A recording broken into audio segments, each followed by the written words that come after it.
La période des fêtes. C'est traditionnellement une période où on est appelé à rencontrer ses proches, à être plus dans le lien social. C'est une période de retrouvailles et pourtant, en tout cas moi, dans mon cas précis, c'est souvent été une période de fatigue, une période où en fait j'ai plus envie d'être avec moi-même. Et puis j'ai pu le retrouver en fait en discutant avec des gens autour de moi et je me demandais si toi tu avais des clés de réconciliation de ce paradoxe. Typiquement, je sais que le stage de méditation et ressourcement, tu le fais durant la période de Noël. Donc, tu appelles les gens à se ressourcer. Donc, est-ce que tu peux, est-ce que tu as des clés d'explication de ce paradoxe-là, justement? Alors, effectivement, dans l'observation des rythmes euh, énergétiques, de la forme des gens à différentes périodes de l'année, tout le monde a fait ce constat que nous avons une forme de fatigue qui, chez nous, en gros, en tous les cas, notre qualité énergétique commence à baisser en gros à partir de la Toussaint, en gros. Et puis petit à petit, donc à Noël, euh, après Noël, après ce que les gens appellent les fêtes, jusque fin janvier, et que petit à petit, donc on commence à sortir d'un espèce de rideau à partir de fin janvier, février, et puis après, donc il y a l'arrivée du printemps. Alors c'est sûr que en général, collectivement, les gens attribuent ceci à la photopériode, c'est-à-dire à une baisse de la luminosité. Euh, on dit que les jours baissent et qu'ensuite les jours rallongent. Et alors, aucun doute que ceci a un impact sur une baisse de forme, mais également, ce qu'il faut savoir, c'est que nous sommes quand même sous l'influence des saisons et notamment des quatre passages particuliers que sont les deux équinoxes et les deux solstices. Donc à l'équinoxe, donc nous avons le passage, on va dire à la louche comme ça, autour du 21 septembre, qui est l'équinoxe d'automne. Ensuite, nous avons le passage du solstice d'hiver, qui à la louche est autour du 20, 21, 22 décembre. Et puis c'est toujours autour de la vingtaine. Donc ensuite on a l'équinoxe de printemps et ensuite on a le solstice d'été, donc au 21 juin. Ces passages sont des passages énergétiques très importants qui, dans mon travail, j'en tiens beaucoup compte. Et c'est la raison pour laquelle, effectivement, dans la programmation des stages qui ont lieu à la Source aux Étoiles, le stage qui s'appelle Méditation et ressourcement est proposé.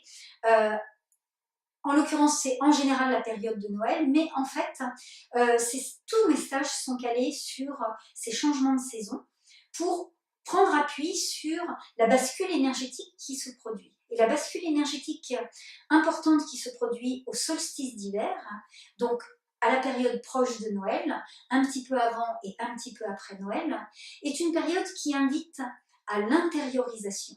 C'est-à-dire c'est une période qui est propice au travail intérieur, qui est propice à la méditation, qui est propice au retour à soi, qui est propice à, et qui quelque part, alors c'est là où les us et coutumes ne vont pas toujours dans le sens de l'induction énergétique et biologique, car on est un petit peu amené, un petit peu conditionné, voire beaucoup, un petit peu moins ces dernières années, mais à aller à l'extérieur, aller faire des magasins, aller chercher des cadeaux, préparer les fêtes, pour les réunions de famille, etc.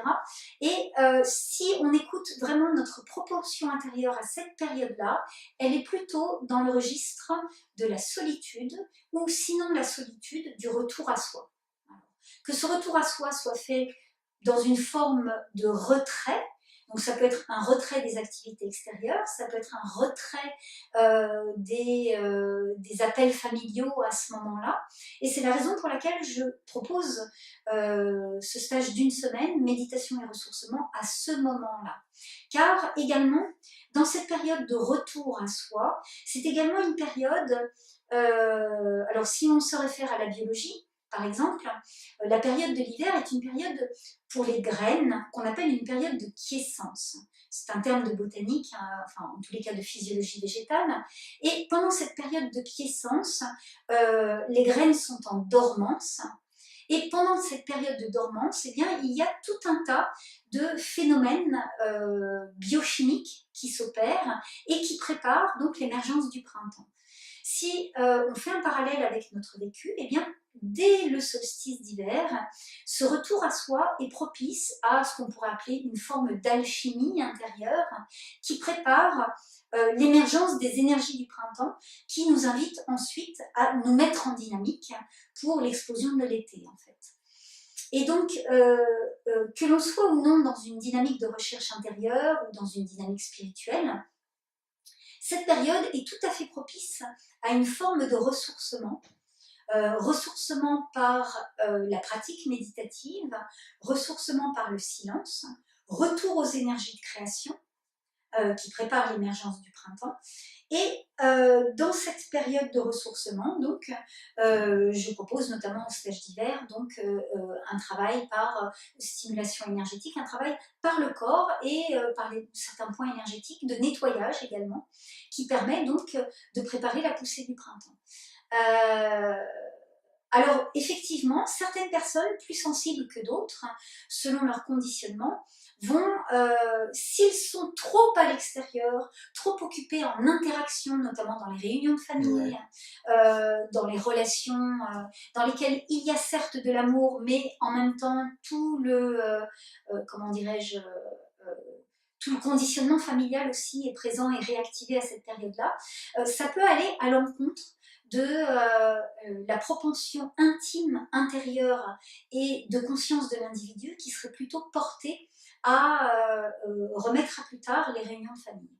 Donc je sais que ce discours peut aller à l'encontre de certaines coutumes, néanmoins il s'est avéré tout à fait juste et si je maintiens méditation et ressourcement à la période du solstice d'hiver, c'est en connaissance des énergies environnementales et de notre interaction avec ces énergies environnementales dans un processus intérieur qui est à la fois biologique, énergétique et spirituel, on pourrait dire, ou de conscience.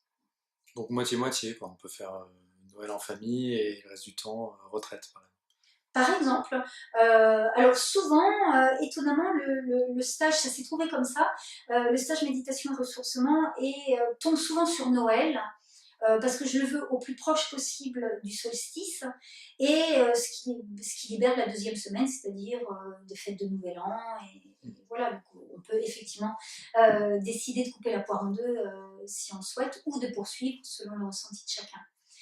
En ce qui me concerne, c'est une période où effectivement j'essaye d'avoir le plus de temps disponible pour être en silence. Alors, il y a la semaine où j'accompagne le stage, mais je dirais il y a la semaine avant et la semaine après où j'essaye d'être au maximum en silence. Je me souviens que lorsque j'étais en formation de yoga, comment dire, l'enseignante auprès de qui j'ai reçu mes enseignements, elle faisait un jeûne de 3 semaines exactement à cette période-là, et elle disait que c'était pour elle, de son point de vue, le meilleur moment, et qu'elle faisait aussi référence aux excès alimentaires qui collectivement sont souvent vécus à cette période, et que c'était aussi sa façon de contrebalancer cette induction en elle-même quelque part.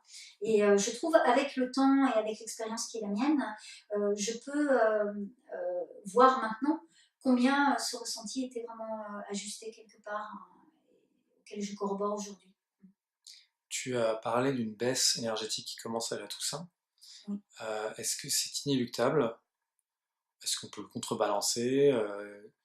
Est-ce que ça, est-ce que c'est inéluctable, mais quelque part ça va beaucoup trop vite et beaucoup trop fort chez la majorité des gens, et en réalité ça peut être un petit peu ralenti?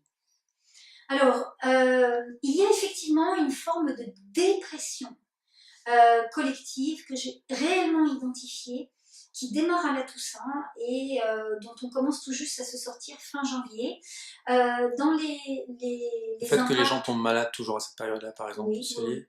Alors, dans les impacts dont je suis sûre, mais je pense que beaucoup de gens se seront fait la remarque, il y a d'une part, nous accumulons les inductions collectives, la Toussaint, donc la commémoration des morts, mais il y a aussi le 11 novembre qui remet l'inconscient collectif dans cette période de la guerre qui a été particulièrement traumatisante et pour lesquelles il y a dans toutes les généalogies forcément une mémoire.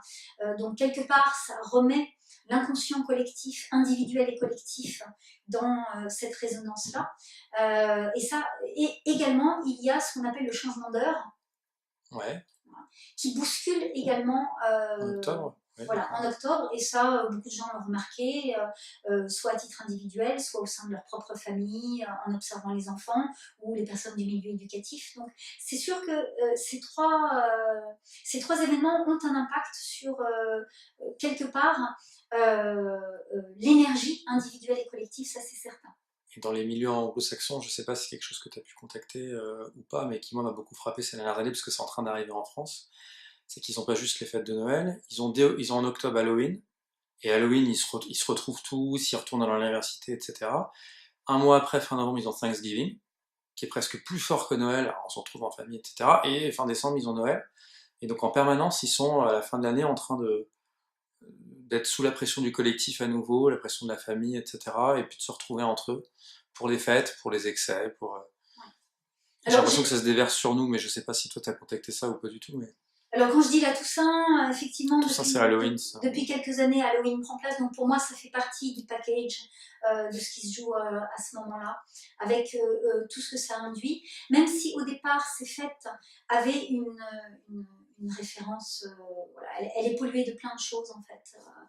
Noël, quelle que soit notre culture familiale ou notre culture spirituelle, Noël est quand même beaucoup, à l'heure d'aujourd'hui, véhiculé par le Père Noël, les cadeaux, etc. Et il faut quand même garder en conscience que l'histoire du Père Noël est quelque chose qui, dans l'inconscient collectif, d'abord est récent, mais est fort dommageable. C'est quelque chose qui marche peut-être en termes de marketing, mais qui, au niveau de la psyché individuelle et collective, est tout à fait dommageable. Faire croire au Père Noël, on trouve ça merveilleux, et en même temps, c'est probablement une des premières trahisons que vivent tous les enfants. Pourquoi on m'a fait croire au Père Noël alors qu'il n'existe pas, en fait? L'impact de ça est vraiment dommageable. Donc, il y a dans cette espèce de dépression et de tristesse collective plusieurs inductions. Donc, la Première Guerre mondiale, la fête des morts et Halloween, avec la façon dont c'est vécu, parce que c'est pas tant le fait de commémorer les morts, pourquoi pas, après tout, mais la façon dont c'est vécu, en fait. L'investissement émotionnel, la charge astrale que ça met en circulation. Et voilà, le Père Noël dans Noël, son impact, l'impact aussi dans les désirs, comment orienter, puisqu'il faut faire des cadeaux, il faut faire plaisir, quel est le désir pour satisfaire ses désirs pour Noël à cette occasion-là, etc. Donc le collectif des enfants est beaucoup pris là-dedans et il est beaucoup exploité à titre commercial. Et ceci a vraiment, vraiment un impact collectif au niveau à un moment où nous devrions au contraire nous rapprocher de notre dynamique de conscience, de notre dynamique intérieure et de nos ressentis profonds qui nous mettent en vie et non pas nos désirs. Voilà. Et c'est une période qui est un petit peu rude lorsqu'elle est vécue de façon dans la dualité, ce que vivent la plupart des gens, et donc nous avons le contre-coup collectif de ça. Il se trouve que cette année, pour plusieurs raisons, je n'ai pas assuré le stage méditation et ressourcement, et je peux absolument, tout le monde s'est fait la remarque parce qu'il y a quelques habitués de ce stage, et que les gens aient eu l'habitude de participer à ce stage ou non, nous avons réellement ressenti la différence dans notre vécu de cette période-là de décembre, janvier et février, encore maintenant. Nous voyons combien le fait de faire ce travail de retour à soi, d'être à l'écoute, d'être hors du temps, dans un retrait, contribue à nous maintenir quelque part la tête hors de l'eau de cette espèce d'aspiration, de dépression qui prend place chaque année. Tu fais référence à ton ancienne prof de yoga qui faisait 3 semaines de jeûne à cette période-là. Ouais. Instinctivement, ma réaction, ça a été, mais les animaux, ils accumulent des stocks à ce moment-là, justement.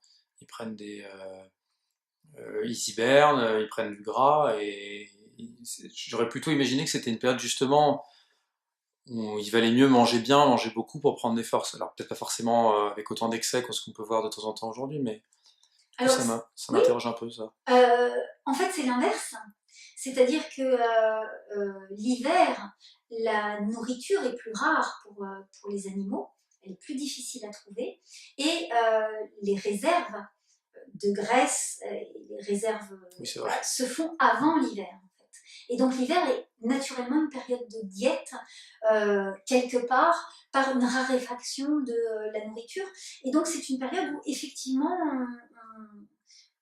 Et vu qu'on n'hiberne pas, alors, il y a il faut qu'on prenne souvent une l'effort. confusion. Il y a souvent une confusion de vocabulaire entre hiverner et hiberner. Biologiquement, ce sont deux choses différentes. C'est-à-dire que le terme hiberner signifie passer l'hiver, adapté au changement de l'hiver, donc raréfaction de la nourriture, donc conditions plus rudes en température, etc., épaississement du pelage, les oiseaux accumulent, ils donnent l'impression d'être plus gras, mais en fait, les oiseaux, comment dire, ouvrent un petit peu leurs plumes pour accumuler une couche d'air isolante entre leur peau et le plumage. C'est pour ça qu'ils nous paraissent plus gros, plus joufflus, mais en fait, ils font ça. Donc, ce sont des stratégies pour passer l'hiver, traverser l'hiver. Ça s'appelle hiberner. Pardon, ça s'appelle hiverner. Je me suis trompée dans le langage. Je crois que tu avais dit hiberner, mais d'accord, c'est hiverner, ça. C'est hiverner. Oui, et hiberner, Hiverner, c'est d'aller dormir. voilà. Et hiberner, donc Ouais. l'hibernation, je suis désolée pour, j'ai fait une confusion, j'espère que je réajuste. Donc, traverser l'hiver, c'est hiverner. Et hiberner, c'est l'hibernation avec un B. Et l'hibernation avec un B, c'est avoir une vie totalement ralentie physiologiquement. Donc, ce sont par exemple, tout le monde connaît les ours, hein, on dit ils hibernent comme un ours, mais il n'y a pas que les ours.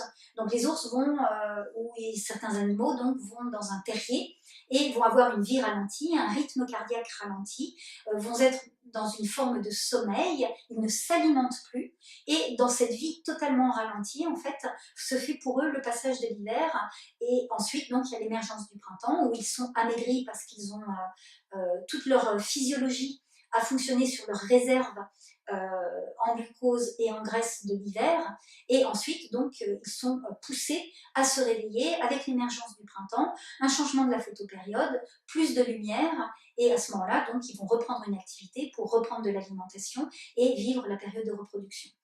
Donc, il y a souvent Une confusion. une confusion.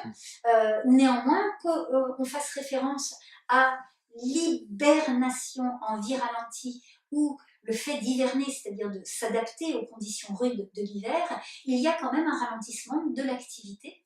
Chez l'homme. Chez les animaux de façon générale, sous nos latitudes bien sûr, avec les 4 saisons, un ralentissement de l'activité et quelque part une alimentation qui est un petit peu plus, voilà, qui est différente en tous les cas. Et qui est, finalement, devrait être plus rare. Après, les deux existent, c'est-à-dire que je ne voudrais pas être mal interprétée en ce sens que quelqu'un qui a une activité professionnelle ou non d'extérieur va effectivement avoir besoin de manger des choses qui lui permettent de répondre à cette activité-là pendant l'hiver. Donc, il va avoir besoin d'avoir une alimentation qui va avec. Là où je dis que l'alimentation peut être moins chargée, c'est si effectivement, pendant la période du solstice, pendant une semaine ou 2 ou 3, enfin j'en sais rien, selon la personne, si effectivement on se met à l'écoute de ce besoin de retrait intérieur, etc., à ce moment-là, nos besoins peuvent éventuellement se réduire d'un point de vue alimentaire, ce qui ne sera pas forcément le cas si je participe aux fêtes de famille et que je vais un coup chez mes parents, un coup chez mes beaux-parents, un coup chez ma sœur, etc. C'est ce que je voulais dire. Ouais. Mais évidemment, si on doit se confronter au froid et avoir une activité extérieure ou sportive, il faut avoir une alimentation qui va avec. Moi-même, vu ma constitution, j'ai plus un appel pour la graisse, euh, juste à l'automne et quand il fait froid, de façon tout à fait naturelle.